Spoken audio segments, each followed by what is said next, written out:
السلام علیکم۔ ہم آج آپ کے لیے ایک اور نئی ناول لائے ہیں۔ اگر آپ کو یہ ناول پسند آئے تو آپ ہمارے چینل کو لائک کیجیے، سبسکرائب کیجیے اور زیادہ سے زیادہ اپنے دوستوں کو شیئر کیجیے۔ اس ناول کا نام ہے اس پیار کو کیا نام دوں۔ تو چلیے شروع کرتے ہیں۔ اس بڑے گیٹ کے پار کسی نے گھنٹی پر ہاتھ رکھا تھا اور پھر شاید ہٹانا بھول گیا تھا۔ اس سے پہلے بھی وہ وقفہ دے کر کئی بار بجائی گئی تھی، مگر وہ کانوں میں انگلیاں ٹھوسے بیٹھی رہی۔ وہ توجہ دیتی بھی کیوں؟ کئی ہزار گز کے پھیلے ہوئے اس ویلا میں بڑے امی کے خاندان کے علاوہ بے شمار نوکر موجود تھے۔ چوکیدار گیٹ پر کیا کر رہا تھا، اور وہ مغرب کے وقت سے آنے والے سیکورٹی گارڈ جو رات بھر اس ویلا کے اطراف پہرا دیتے تھے، وہ تو خود اس بڑے سے محل میں آ کر کھو سی گئی تھی۔ اپنی ذات ہی کھوجنی پڑتی تھی، بار بار پکار کر اپنے ہونے کا یقین کرنا پڑتا تھا۔ اب اس آنے والے کی پکار پر وہ کیوں اٹھے؟ مگر آنے والا شاید کوئی ڈھیٹ ہی تھا۔ گھنٹی مسلسل بج رہی تھی۔ کون ہو سکتا ہے؟ وہ آخرکار جھنجھلا کر باہر نکل آئی۔ اس کی نظر ویلا کے رہائشی حصے کے باہر بڑی دیوار پہ لٹکے گھڑی پر پڑی تھی۔ رات کے 2 بج رہے تھے۔ اف، اتنی رات گئے کون آ گیا؟ گھنٹی کی آواز اب دماغ پر ضربیں لگانے لگی تھی۔ تیز برفیلی ہواؤں نے اس کے وجود کو لڑکھڑا دیا تھا۔ کمرے سے دروازہ چند قدم کے فاصلے پر ہی تھا، مگر کوئی گرم کپڑا نہ لینے کے سبب وہ ٹھٹر سی گئی تھی۔ وہ برف کی ڈلی جیسی جنوری کی رات تھی، کبھی جمتی ہوئی کبھی جماتی ہوئی۔ ٹھنڈی تیز ہواؤں کے دامن میں مشرق سے مغرب تک کشادہ نظر آ رہے تھے۔ کون ہے؟ وہ گیٹ کے ایک طرف بنی چھوٹی سی کھڑکی کھول کر پوچھ رہی تھی۔ کیا مصیبت ہے؟ ابھی دروازہ کھولنے سے پہلے سوال جواب۔ کیا مصیبت ہے؟ ابھی دروازہ کھولنے سے پہلے سوال جواب۔ 1 گھنٹے سے اس سردی میں کھڑا بیل بجا بجا کر اکڑ گیا ہوں، سخت تپا ہوا جواب آیا۔ سردی سے کپکپاتے ہوئے اس نے آنکھیں پھاڑ پھاڑ کر دھند میں دیکھنے کی کوشش کی تھی۔ سفید ٹویوٹا میں بیٹھا وہ شخص ہاتھ باہر نکال کر شاید گھنٹی بجا رہا تھا۔ آپ ہے کون؟ اور گارڈ نے آپ کو یہاں تک کیسے آنے دیا؟ اس نے سردی سے کانپتے ہوئے وجود کو سنبھال کر اپنے لہجے میں اعتماد سمو کر کہا۔ تم خود کون ہو؟ رحیم کہاں مر گیا آخر؟ اگر تم ایسے ہی سوال کرتی رہی تو تھوڑی دیر میں یقیناً میری کلفی جمی ملے گی۔ وہ اب جھنجھلا گیا تھا۔ پلیز نام بتا دے تاکہ مجھے فیصلہ کرنے میں آسانی ہو۔ چوکیدار کا نام سن لینے کے بعد وہ نرم پڑ گئی تھی۔ راہیل بے حد درست لہجے میں تھا۔ اوہو، بڑے امی کا چہیتا بھائی، جس کا انتظار صبح سے پورا گھر کر رہا تھا۔ کیسی بیوقوفی ہوئی، آخر اس کا نام دماغ میں آیا کیوں نہیں؟ مگر اتنی رات گئے کیسے آ گیا؟ اسے تو صبح 10 بجے تک پہنچ جانا چاہیے تھا۔ اس نے پھرتی سے پورا گیٹ کھول دیا۔ کار اسٹارٹ ہی تھی، وہ اسے اندر تک لے آیا۔ گیٹ بند کر کے وہ پلٹی تو راہیل گاڑی پارک کر کے چبوترے کی سیڑھیاں چڑھ رہا تھا۔ دروازے پر ہاتھ رکھتے ہوئے اس نے یوں ہی پلٹ کر دیکھا تھا اور پتھر کا سا ہو گیا۔ رات کی سیاہی اسے کہیں 100 گز کے رقبے میں پھیلے ہوئے اعلان کو اپنی لپیٹ میں لیے ہوئے تھی، اور اس اندھیری میں داخلی دروازے کی پیشانی پر لگا وہ تیز روشنی والا بلب اور اس کے عین نیچے کھڑی وہ سیاہ آسمان کا چاند بھی محسوس ہو رہی تھی۔ نہ جانے لباس سیاہ تھا یا نیوی بلو، مگر اس کا چاندنی کی طرح تابناک وجود دمک رہا تھا۔ جھیل جیسی گہری آنکھوں پر پلکوں کی باڑ لرز رہی تھی۔ راہیل کی نظریں بے قرار ہو کر بھٹکنے لگی۔ چاند سی اجلی پیشانی سے ہو کر وہ گلاب آرزو پر ایک لمحہ کے لیے رکی اور حسین تراش کے یاقوتی لبوں پر جا کر ٹھہر گئی۔ اتنا مکمل اور بے داغ حسن، ایک لمحہ کے لیے اسے لگا جیسے چاندنی سیاہ رات کا لباس پہن کر نیچے اتر آئی۔ شاید وہ اسی سحر انگیز حسن کو ساری رات پلکیں جھپکائے بغیر دیکھے جاتا، مگر وہ وہاں ٹھہری ہی کب تھی؟ وہ تو رخ بدل کر گیسٹ ہاؤس کی طرف جا رہی تھی۔ کون ہے یہ؟ کیا کوئی مہمان؟ لیکن کسی مہمان کی اطلاع فی الوقت تو اسے کسی نے نہیں دی تھی۔ مجبوراً اس نے بھی اندر کی سمت قدم بڑھائے، حالانکہ دل ہاتھ پاؤں مارتے ہوئے سینے کے پنجرے سے نکل جانا چاہ رہا تھا۔ شاید وہ آسمان کا سب سے زیادہ درخشاں تارہ تھی جو غلطی سے زمین پر اتر آیا تھا۔ نہیں، وہ تو چاند، تاروں، آسمان پر موجود کہکشاؤں سے بھی زیادہ خوبصورت ہے۔ وہ گہری سانس کھینچتا ہوا ولا کا دروازہ کھولنے لگا اور ابھی ٹھٹرتا ہوا سورج سیاہ بادلوں کا لحاف اوڑھے دبکا پڑا ہی تھا کہ پیاری بوا نے اسے جھنجھوڑ ڈالا۔ بڑے امی یہاں آ رہی ہے۔ اس وقت وہ کیسے مزے سے نرم گرم بستر کا حصہ بنی ہوئی تھی۔ رات نیند بھی دیر سے آئی تھی اور شدید ترین سردی اس کی ہر دم اٹھنے کی قوت کو مفقود کر دیتی تھی۔ زندگی میں پہلی بار اتنی خطرناک ترین ٹھنڈ سے اس کا واسطہ پڑا تھا۔ خضرا، اب تک بستر پر کیسے نظر آ رہی ہو؟ کیا نمازیں بھی قضا کرنے لگی ہو؟ سرد لہجے میں کہتی بڑی امی اندر آ گئی۔ وہ پہلے ہی پیاری بوا کے اس طرح اٹھائے جانے پر جھنجھلائی ہوئی تھی۔ بڑے امی کا انداز مخاطب والا تھا۔ اس گھر میں اماں بیگم اور خضرا کے علاوہ نماز پڑھتا ہی کون تھا؟ اور اب بڑے امی اسے کہہ رہی تھی، کمال ہے، اس نے تو پچھلے 4 مہینے میں کسی کو بھی اس پابندی کرتے نہیں دیکھا تھا۔ رات کیا ہوا تھا؟ بڑے امی نے بڑے سرد پراسرار میں لہجے میں پوچھا۔ کیا؟ وہ بالوں کو جوڑے کی شکل میں لپیٹی اٹھ کھڑی ہوئی۔ رات کو راحیل کی آمد ان کے ذہن سے محو ہو چکی تھی۔ تمہارے اور اس کے بیچ کیا باتیں ہوئی؟ ان کی تفتیش جاری تھی۔ کس کے بیچ؟ اس کی آنکھوں میں واضح الجھن تیرنے لگی۔ دیکھو لڑکی، ایکٹنگ کی ضرورت نہیں ہے۔ تمہارے بابا نے مجھے پر بھروسہ کر کے تمہیں مزید تعلیم کے لیے یہاں بھیجا ہے۔ میں تمہیں اس قسم کی حرکتوں کی اجازت ہرگز نہیں دے سکتی۔ ان کا انداز نہایت ہی تحقیر آمیز ہو گیا۔ راحیل کو تمہیں مکمل طور پر نظر انداز کرنا ہے۔ اگر کہیں بھی نظر آ جائے تو پہلو بچا کر نکل جانا۔ کیوں؟ خضرا کو رات کا واقعہ پوری طرح یاد آ گیا۔ میں کوئی پردہ نشین لڑکی ہوں یا کوئی مجرم ہوں جو سب سے چھپ کر رہوں؟ اس کا انداز پرسکون تھا، مگر ایسا چبھتا ہوا ضرور تھا کہ سارے گھر کو انگلی پر گھمانے کا دعویٰ کرنے والی بڑی اماں چونک سی پڑی۔ تمہارے ہی بھلے کے لیے کہہ رہی ہوں، انہوں نے بہت دیر تک اسے بغور دیکھنے کے بعد کہا۔ راحیل میرا بھائی ضرور ہے، لیکن فلرٹ نیچر کا ہے۔ جہاں خوبصورت لڑکی دیکھی اس کا دل ہاتھوں سے نکلا۔ تم میری سسرالی سب سے نزدیکی رشتہ دار ہو۔ تمہاری اور تمہارے بابا کی بھلائی مجھے ہے۔ راحیل کو اگر ذرا بھی لفٹ دی تو جان اذیت میں کر دے گا، اس لیے اس وقت ہی خبردار کر رہی ہوں۔ وہ کہتے کہتے باہر نکل گئی۔ وہ گہری سوچ میں ڈوب گئی۔ اس نے ایسا کیا کیا تھا؟ وہ سمجھانے کے لیے اتنی صبح بھاگی چلی آئی، اور انداز کتنا گھٹیا تھا۔ اگر ان کا بھائی فلرٹ فطرت کا تھا تو اسی کو سمجھاتی کہ خضرا مہمان ہے، ہماری صرف تعلیم حاصل کرنے کی غرض سے یہاں ٹھہری ہوئی ہے۔ اپنی نظروں کے زاویہ اس پر دوسرے اینگل سے ڈالو۔ وہ یہاں لاوارثوں کی طرح تو نہیں رہ رہی تھی۔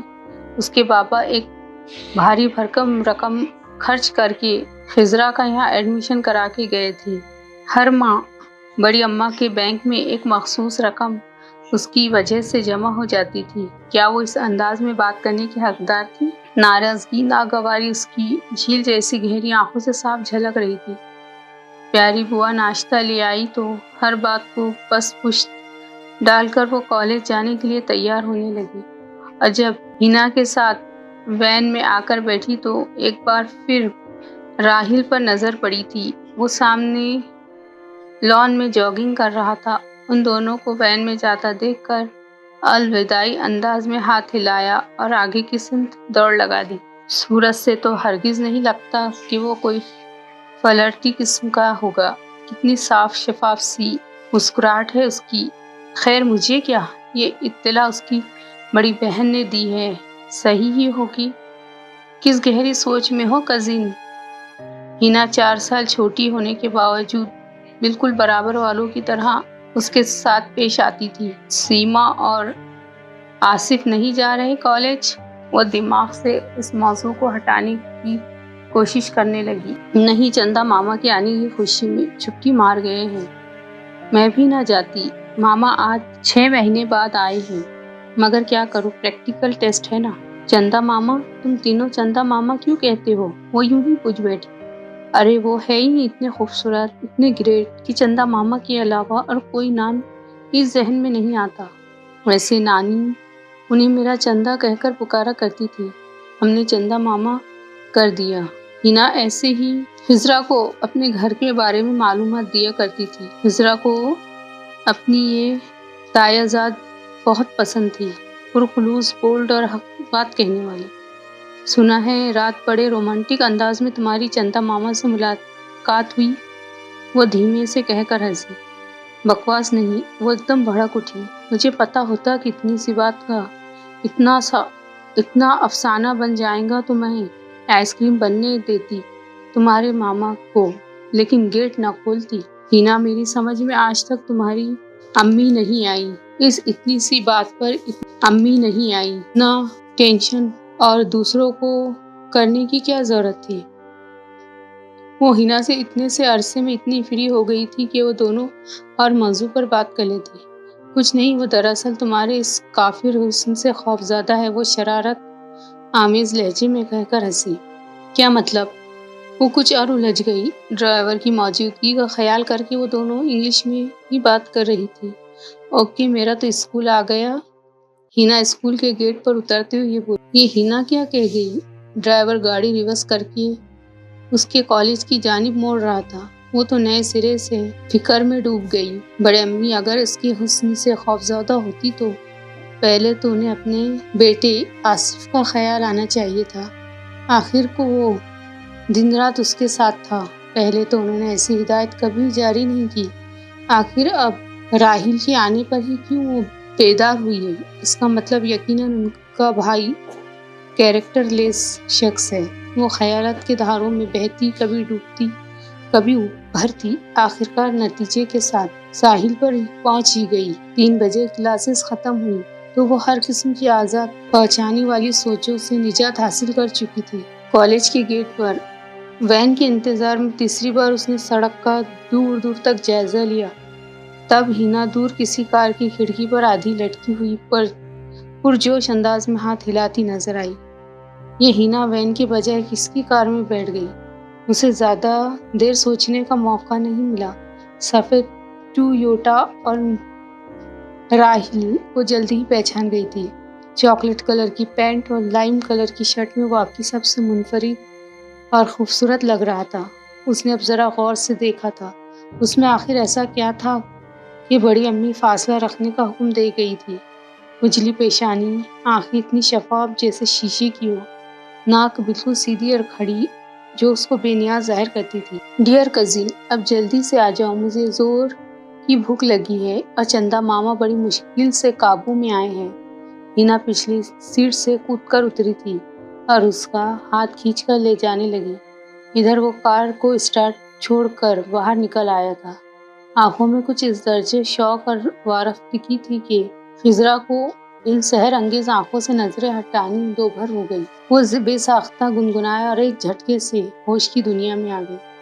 یہ واہیات انداز کم از کم مجھ پر تو آزماؤ مت مسٹر، جو بھی تمہارا نام ہے۔ غصے کے زیر اثر فوری طور پر اس کا نام جب ذہن میں نہ آیا تو وہ کہہ گئی، انداز میں بے حد درجے کڑواہٹ اور تلخی گھلی ہوئی تھی۔